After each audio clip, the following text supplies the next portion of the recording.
Vous êtes toujours dans le 64 minutes sur TV5 Monde, la chaîne francophone mondiale. Avant de revoir l'essentiel, les temps forts de l'émission, d'abord un point sur les derniers développements de l'actualité.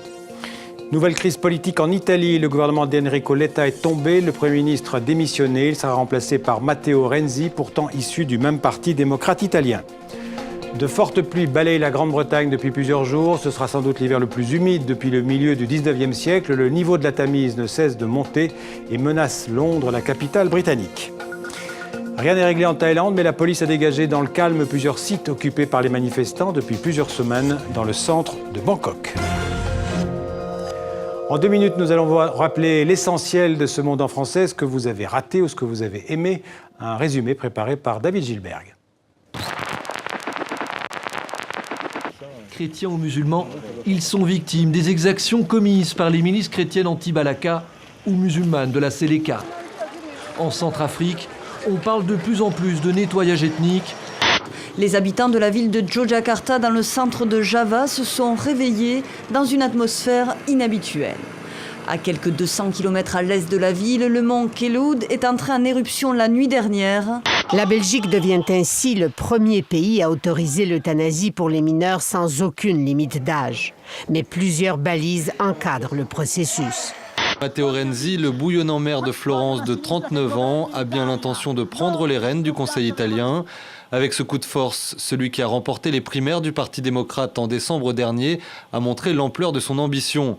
Matteo Renzi est quelqu'un qui a absolument besoin d'aller vite, de courir. C'est un peu comme un vélo, s'il s'arrête, il tombe. Soit ça peut permettre, avec un gouvernement fort qui prend actif, ça peut permettre de ramener la confiance des Italiens envers les institutions politiques, et là ça va être Renzi qui va avoir le mérite de ça, soit ça va donner un autre coup à tout le système. Globalement, sur l'ensemble de l'année, la France affiche une bonne surprise pour 2013. Le PIB gagne là encore 0,3%, ce qui est au-dessus du 0,1% qu'avait anticipé le gouvernement. Rebond qui s'explique par un retour de la consommation des ménages et un retour également de l'investissement des entreprises.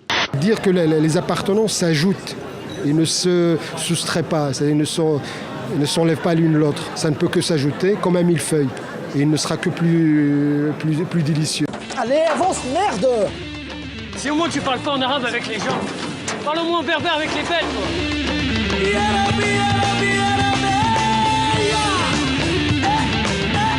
J'aime bien dire que ce slam, c'est de la poésie de proximité. On parle de choses qui nous sont très proches avec des mots de tous les jours. J'avance loin des certitudes, les pieds sur terre, l'air dans ma bulle d'équilibre est une attitude. Je suis un funambule. J'avance loin des certitudes. Je suis un funambule, j'avance loin des certitudes et les sur terre, l'air dans ma bulle, l'équilibre est une attitude. Je suis un funambule. Voilà, avant de nous séparer, je vous rappelle l'information qui est tombée tout à l'heure. Le gouvernement français a décidé l'envoi de 400 soldats supplémentaires en Centrafrique qui s'ajoutent aux 1600 existants. Il y aura donc 2000 soldats français dorénavant en Centrafrique. Voilà, fin de ce 64 minutes. À demain pour un nouveau rendez-vous d'infos sur la chaîne francophone mondiale. Restez bien sûr avec nous sur TV5 Monde. Merci et à demain.